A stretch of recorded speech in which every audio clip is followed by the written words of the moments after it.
राधे राधे दोस्तों, आज की वीडियो में हम सती खंड का 13वां अध्याय से लेकर 28वें अध्याय तक की कथा सुनेंगे।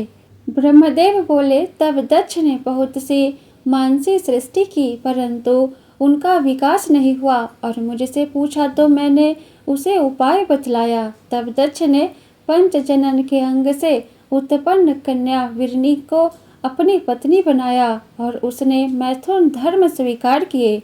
विरनी से उसने हर्ष सोह नाम वाले 10,000 पुत्र उत्पन्न किए। उनसे उन्होंने सृष्टि का विस्तार करने को कहा, परंतु वे तुझ नारद के उपदेश से प्रवृत्ति छोड़ निवृत्ति के उपासक बन गए।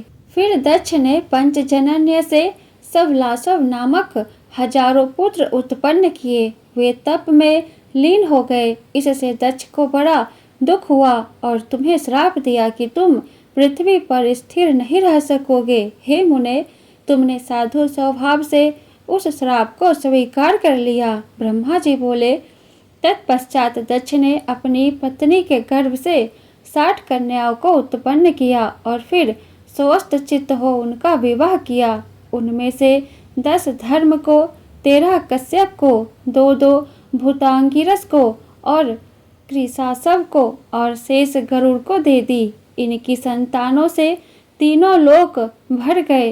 दक्ष ने फिर देवी की आराधना की। तब वे बालक का रूप धारण कर माता के पास आकर बैठ गई और रुदन करने लगी। तो उनके रुदन को सुनकर अनेक स्त्रियां और दासियां वहां आ गई।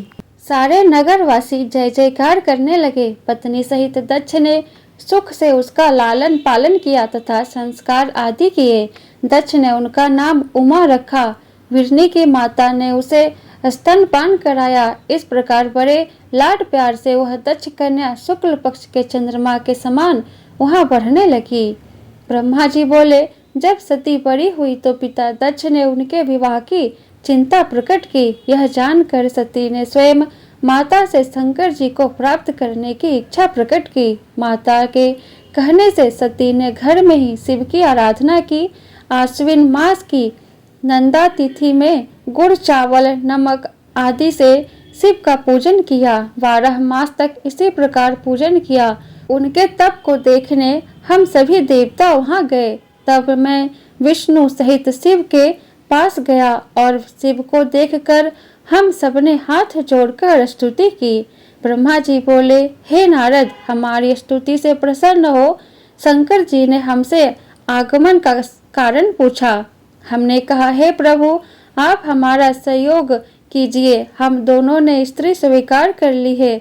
अब आप देवताओं के हित के लिए कोई स्त्री ग्रहण कीजिए।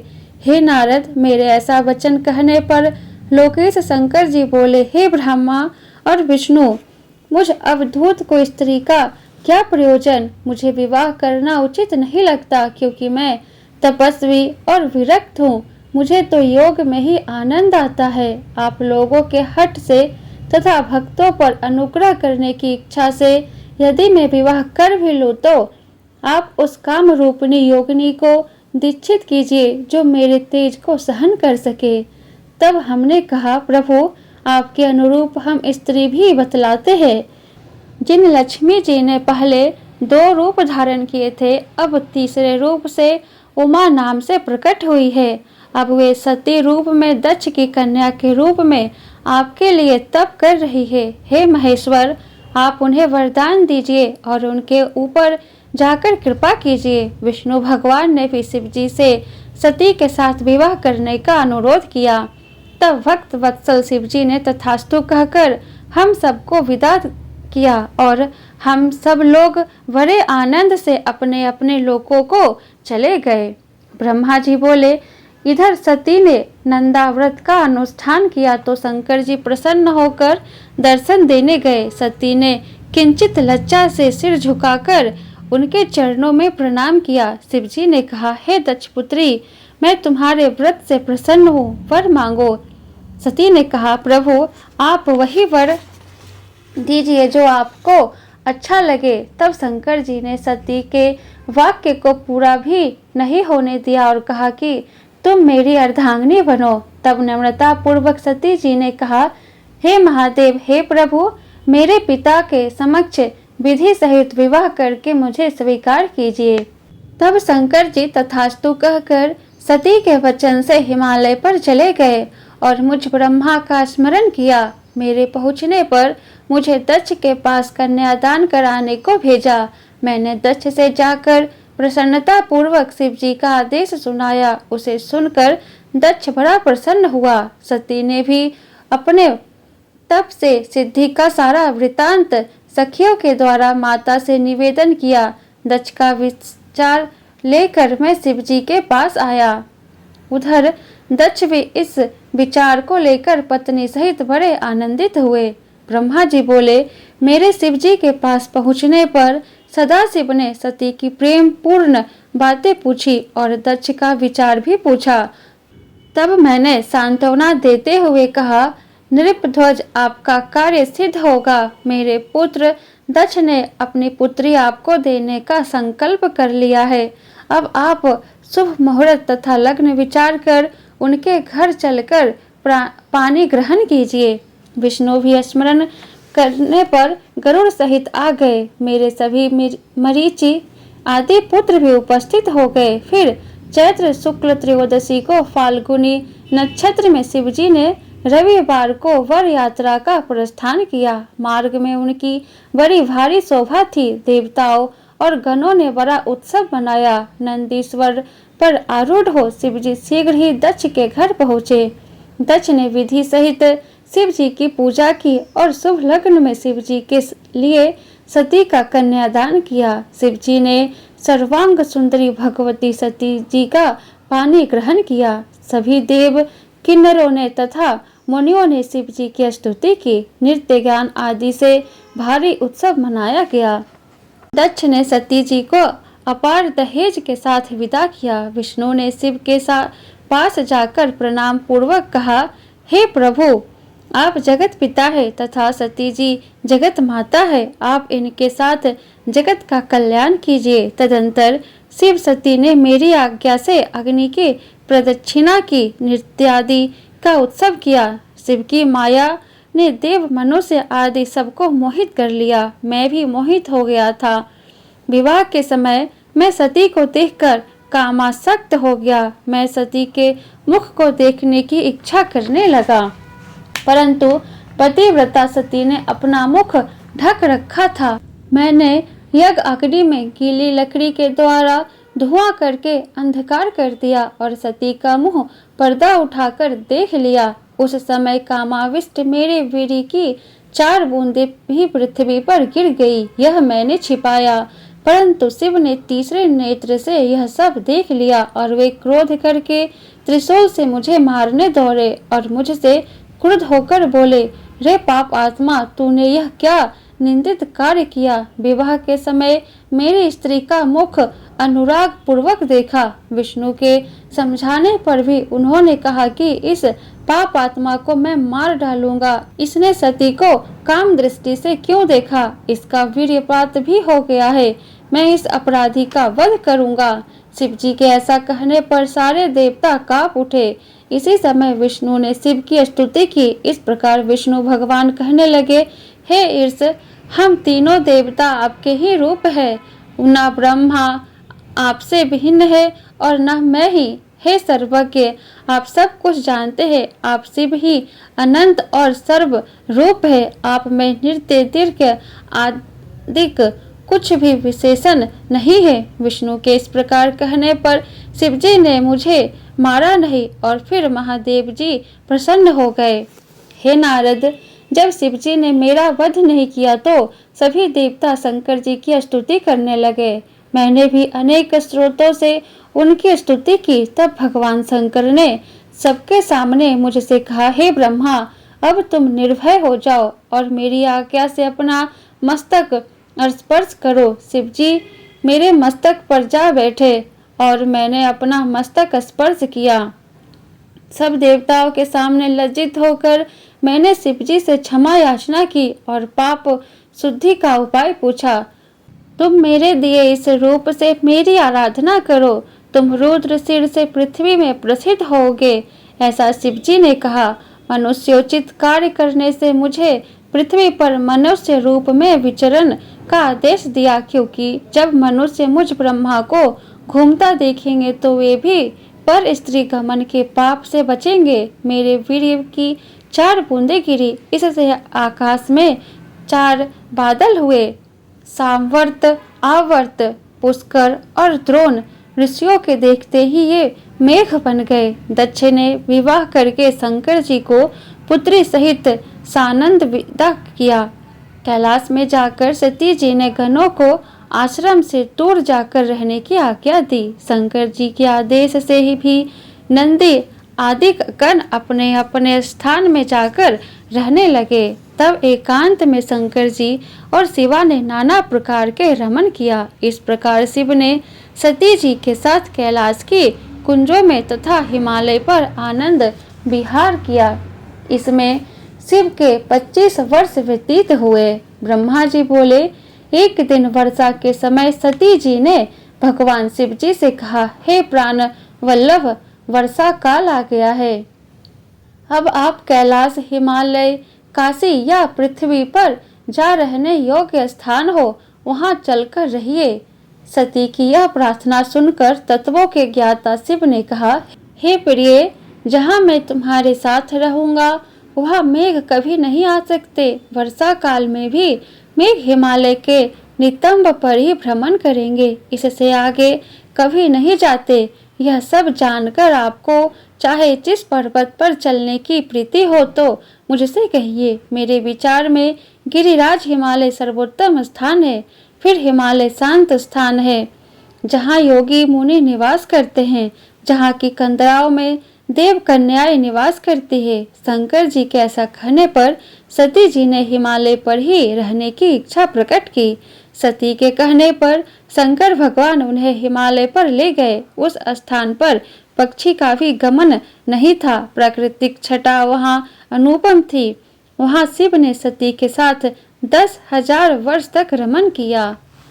ब्रह्मा जी बोले, एक बार सती जी ने शिव जी को प्रसन्न जान नम्रता पूर्वक पूछा, हे करुणा सागर, मैंने बड़ी भक्ति से आपको प्राप्त किया है। आपके साथ मैं बड़ी प्रसन्न हूँ। हे हरे, अब मन तत्व की खोज करना चाहती हूँ। यह जीव संसार से कैसे पार हो सकता है? तब शंकर जी प्रेम पूर्वक कहने लगे, हे महेश्वरी, विज्ञान ही परम तत्व है। ब्रह्मा का स्मरण ही परे से परे है। भक्ति विज्ञान की माता है। भक्ति का विरोध कभी भी विज्ञान को नहीं पा सकता। मैं उसी भक्ति के अधीन हूँ। यह भक्ति 2 प्रकार की होती है, सगुण और निर्गुण। इनके भी 2 भेद है, फिर उनके भी 6 और फिर अनेकों भेद पंडितों ने बताए हैं। श्रवण, कीर्तन, स्मरण, सेवन, दास्यो, अर्चना, वंदना, सख्यता और आत्मसमर्पण सब युगों में भक्ति की विशेषता है, परंतु कलयुग में तो भक्ति विशेष फलदायक है। संसार में जो मेरी भक्ति करता है वह परमोत्तम है। मैं उसकी सदा सहायता करता हूँ। अधिक क्या कहूँ, मैं भक्ति के ही वश में हूँ। इसके साथ ही शिवजी ने इतिहास, कथा, भक्तों का महात्म्य और वर्णाश्रम धर्म आदि वेदों, शास्त्रों और ज्योतिष शास्त्र तथा अन्य न्याय शास्त्रों को तत्व कहा। इस प्रकार कथा प्रसंग कहते हुए उन्होंने हिमालय पर और दूसरे स्थानों में विहार किया। एक बार लीलाधारी शिव सती जी के साथ नंदीश्वर पर बैठे हुए दंडकारण्य वन में पहुँचे। वहाँ उन्होंने सती जी को वह जगह दिखाई जहाँ भगवती सीता जी को रावण हर ले गया था। वहीं पर राम और लक्ष्मण सीता के वियोग में उनका परिचय वहाँ की लताओं और वृक्षों से पूछ रहे थे। शंकर जी ने श्री राम जी को जय कहकर प्रणाम किया और उन्हें अपना दर्शन दिया। तब शंकर जी की माया से मोहित होकर सती जी ने पूछा, हे प्रभु, आप सर्वोच्च हैं तथा सभी देवताओं के प्राणमय हैं। तब आपने इन मनुष्यों की तरह वन में विचरते हुए श्याम वर्ण वालों को प्रणाम क्यों किया? ये दोनों मनुष्य कौन है? इस शंका का समाधान कर दीजिए। इस पर शंकर जी ने कहा, हे देवी, इन्हें मैंने वरदान के प्रभाव से प्रणाम किया है। ये सूर्य वंश में उत्पन्न दशरथ के पुत्र हैं, श्याम वर्ण के राम हैं, ये विष्णु के अवतार है और गौर वर्ण के लक्ष्मण है, ये शेष अवतार है, ये पृथ्वी पर साधु जनों की रक्षा तथा कल्याण के लिए उत्पन्न हुए हैं। इतना कहकर भगवान शंकर मौन हो गए, परंतु सती जी का संदेह दूर नहीं हुआ। तब सती ने शंका लुचित को देखकर शिवजी बोले, हे देवी, यदि तुम्हारे मन में अधिक शंका है तो मैं यहाँ पर वृक्ष के नीचे बैठकर आपकी बाट जोऊंगा। आप जैसे चाहे उनकी परीक्षा लेकर अपना संदेह दूर कर लीजिए। तब सती जी ने विचार किया कि मैं किस प्रकार इनकी परीक्षा लूं। उन्होंने सोचा कि मैं सीता जी का रूप धारण कर राम जी के पास जाऊं। यदि राम साक्षात विष्णु के अवतार है तो मुझे पहचान लेंगे, अन्यथा नहीं। जब वह सीता का रूप धारण कर राम के पास गई, तब सती जी को सीता के रूप में देख राम ने शिव जी का नाम जपते हुए मुस्कुराकर उन्हें प्रणाम किया और बोले, हे सती, इस समय शिव जी कहाँ हैं? तुम उनके बिना अकेले इस वन में क्यों घूम रही हो? हे सती, आपने अपना रूप त्याग कर यह रूप क्यों धारण कर लिया है? यह सुन सती जी को बड़ा आश्चर्य हुआ और बड़ी लज्जा हुई। तब उन्होंने शिव जी के वचनों का स्मरण किया और विष्णु समझकर राम से बोली, हे राम, मैंने तुम्हारी प्रभुता देख ली, परंतु आप मुझे यह बताइए कि शिव जी ने आपको प्रणाम क्यों किया? मेरे इस संदेह को दूर कीजिए। राम बोले, हे देवी, एक बार शिव जी ने अपने लोक में विश्वकर्मा को बुलाकर उसमें एक मनोहर विस्तृत भवन बनवाया। उसमें एक मनोहर गौशाला बनवाई। फिर उसमें ब्रह्मा, इंद्र आदि देवताओं, देवियों, ऋषियों, मुनियों, अप्सराओं आदि को बुलाकर उनसे वस्तुओं का संग्रह करवाया। नागों की 16 कन्याओं ने मंगलाचरण किया। संगीतज्ञों ने वीणा, मृदंग आदि बाजे बजाकर गान शुरू किया। राज्याभिषेक की सभी तैयारियां करके उत्तम मुहूर्त में भक्ति पूर्वक दिव्य सिंहासन पर विष्णु को बिठाकर अभिषेक किया। शिव ने स्वयं सिर पर मुकुट बांधा और उन्हें अखंड ऐश्वर्य प्रदान किया। सभी लोगों का कर्ता, भर्ता और संहर्ता बनाया। अपनी तीनों शक्तियां विष्णु को प्रदान की। त्रिभुवन में स्वतंत्र और अनेकों लीला करने वाला कहा। सारी माया दी। अनेकों अवतार लेकर संसार का पालक बनाया। अपने लोक में गोलोक नामक स्थान दिया। ब्रह्मा तथा शंकर जी ने उन्हें अखंड ऐश्वर्यशाली बनाकर प्रणाम किया। उस समय भगवान विष्णु गोप वंश धारण करके गोप गोपियों और गौ के स्वामी बने। इस प्रकार अखंड ऐश्वर्य प्रदान कर शिव कैलाश पर चले गए। उस समय मैंने विष्णु ने शिव की आज्ञा से ही यह मनुष्य का अवतार 4 रूपों में लिया है। पहले मैं राम, 3 में भरत, लक्ष्मण तथा शत्रुघ्न है। हे देवी, अब मैं पिता की आज्ञा से सीता, लक्ष्मण सहित वन में आया हूँ। यहाँ किसी राक्षस ने मेरी पत्नी सीता को चुरा लिया है। भाई साथ मैं वियोगी बना उन्हें ढूंढ रहा हूँ। हे माता, आपका दर्शन पाकर मेरा कल्याण हुआ। इस प्रकार रामचंद्र जी सती को प्रणाम कर वन में विचरने लगे। सती जी उन्हें शिव भक्त जान उनकी बड़ी प्रशंसा करने लगी। फिर अपने किए पर पश्चाताप करते हुए शिव जी के पास लौट गई। शिव जी के पूछने पर सती जी ने सिर झुका लिया और कहा कि कुछ भी परीक्षा नहीं ली, परंतु महायोगी शिव ने ध्यान से सब कुछ जान लिया और दुख पूर्वक सती जी को मन से त्याग दिया, परंतु उनसे कुछ कहा नहीं। आकाशवाणी ने उनकी प्रशंसा की, आप धन्य हैं। तीनों लोकों में ऐसा प्रण पालक कोई भी नहीं है। इसे सुनकर सती ने उनका प्रण पूछा, परंतु शिवजी ने उन्हें कुछ भी नहीं बताया। परंतु जगत माता सती सब कुछ जानकर महान दुखी हुई। इसके बाद शंकर जी कैलाश पर जाकर समाधि स्थित हो गए। बहुत समय के बाद शिव जी समाधि से जागे। तब सती जी ने उन्हें प्रणाम किया। शिव जी ने उन्हें आसन देकर आदर पूर्वक बैठाया। फिर बहुत सी कथाएं कहकर सती को विमुक्त किया। तब पूर्ववत सती के मन में सुख हो गया, परंतु शिवजी की पूर्व प्रतिज्ञा भंग नहीं हुई। पूर्व काल में प्रयाग में मुनियों ने एक महान यज्ञ किया, वहाँ ज्ञान शास्त्र की चर्चा की। उस यज्ञ में अनेक गणों के साथ शिवजी भी वहाँ आए।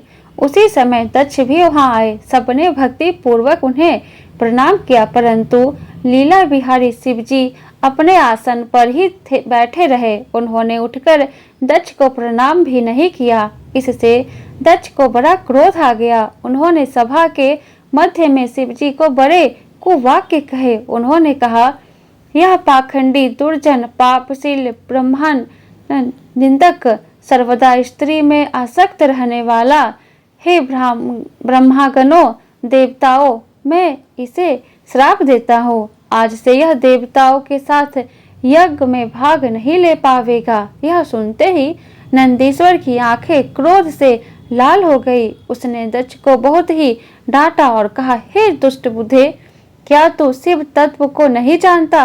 रे मूर्ख, इन भृगु आदि ऋषियों के मध्य में महाप्रभु शंकर भगवान का उपहास किया, इसलिए मैं भी तुझे शिव जी के प्रभाव से श्राप देता हूँ कि तुम सब ब्राह्मण वेद का वास्तविक अर्थ न समझकर केवल वाद विवाद पर ही विश्वास करोगे। तब शंकर जी ने नंदीश्वर को समझाते हुए बोले, हे महाप्राज्ञ, तुम्हें क्रोध नहीं करना चाहिए। मैं ब्राह्मणों और वेद को श्राप नहीं देता। तुम यथार्थ जान लो कि दक्ष का श्राप मुझे नहीं लगा है। तब नंदीश्वर को शांत करके अपने धाम को चले गए। दक्ष भी ब्राह्मणों के साथ अपने धाम को चला गया। ब्रह्मा जी बोले, हे नारद, शिव के द्रोह को ध्यान में रखकर दक्ष ने कनखल नामक स्थान में बड़ा भारी यज्ञ किया, जिसमें भृगु आदि ऋषियों को ऋतत्वक बनाया। सभी सिद्धि, गंधर्व, विद्याधर, आदित्य, नाग तथा सभी ऋषि मुनियों को बुलाया गया। ब्रह्मा एवं विष्णु पार्षदों सहित पधारे, परंतु दुरात्मा दक्ष ने उस यज्ञ में शिव जी को नहीं बुलाया। यहाँ तक कि अपनी पुत्री सती को भी नहीं बुलाया, क्योंकि वह कपाली की भार्या है। यज्ञ आरंभ के समय दधीचि ऋषि ने पूछा कि इस यज्ञ में शंकर भगवान क्यों नहीं आए? दधीचि की यह बात सुनकर मूढ़ दक्ष ने कहा, देवताओं के मूल विष्णु जी आ ही गए हैं, फिर मुझे शिव जी की क्या आवश्यकता है? यह कहो कि मैंने ब्रह्मा जी के कहने पर उसे कन्या दे दी, नहीं तो उस अकुलीन माता पिता से रहित भूत प्रेतों के स्वामी आत्माभिमानी मूर्ख स्तंभ ईर्षालु को कौन पूछता है? वह इस यज्ञ के कदापि योग्य नहीं है, इसलिए मैंने उसे नहीं बुलाया। मेरे इस यज्ञ को आप लोग सब मिलकर सफल बनावे। इस पर दधीचि ने दक्ष से कहा, तुम चाहे जो करो, परंतु यह यज्ञ तो शंकर के बिना अधूरा है, इससे तुम सब नाश को प्राप्त होगे। ऐसा कहकर दधीचि उस यज्ञ से चले गए। साथ ही वहाँ जितने शिव भक्त थे वे भी दक्ष को श्राप देते हुए लौट गए। इस पर दक्ष ने हंसकर कहा, शिव भक्त दधीचि चला गया तो अच्छा ही हुआ, मैं तो बहिष्कृतों को यज्ञ में रखना भी नहीं चाहता। तब शिव की माया से मोहित होकर देवताओं ने यज्ञ का आरंभ कर देवताओं की पूजा की। जिस समय देवता और ऋषि लोग दक्ष के यज्ञ में जा रहे थे, उस समय सती जी गंधमादन पर्वत पर अपनी सखियों के साथ धारागृह में अनेक क्रीड़ाएं कर रही थी। उन्होंने उन्हें जाते देखा, तब चंद्रमा रोहिणी से आज्ञा लेकर गए। सती जी की आज्ञा से विजया नामक सखी ने चंद्रमा से सब वृतांत जानकर उनसे कहा। सती जी ने भगवान शंकर जी से जाकर कहा, हे प्रभु, मेरे पिता एक बड़ा भारी यज्ञ कर रहे हैं, उसमें आपको क्यों नहीं बुलाया? सब काम छोड़कर आप मेरी प्रार्थना से मेरे साथ मेरे पिता के यज्ञ में चलिए, क्योंकि संबंधियों के यहाँ प्रेम बढ़ाने के लिए समय पर उनके पास जाना चाहिए। शिवजी ने कहा, हे देवी, तुम्हारे पिता दक्ष मुझसे वैर करते हैं, इसी कारण तुम्हें भी नहीं बुलाया, और निमंत्रण न आने पर बिना बुलाए नहीं जाना चाहिए, क्योंकि जो बिना बुलाए घर जाते हैं वे मरण तुल्य अपमान सहन करते हैं। यह सुनकर सती जी बोली, हे नाथ, आपसे ही तो यज्ञ पूर्ण होता है, फिर आपको ना बुलाने का कारण जानना चाहती हूँ, अतः मुझे ही जाने की आज्ञा दीजिए। सती का हठ देखकर शिवजी ने उन्हें नंदी वृषभ पर बैठाकर वस्त्र आभूषण से अलंकृत करके 60,000 गणों के सहित भेज दिया। इति सती खंड का 13वें अध्याय से लेकर 28वें अध्याय तक की कथा समाप्त। बोलो शिव शंकर भगवान की जय। वीडियो पसंद आया हो तो वीडियो को लाइक कर दे और आगे का अध्याय सुनने के लिए चैनल को सब्सक्राइब करके बेल आइकन को ऑन कर ले, जिससे मेरी अगली आने वाली वीडियो की नोटिफिकेशन सबसे पहले आपको मिले। तो फिर मिलती हूँ मैं आपसे नेक्स्ट वीडियो में। जय शिव शंभू, हर हर महादेव।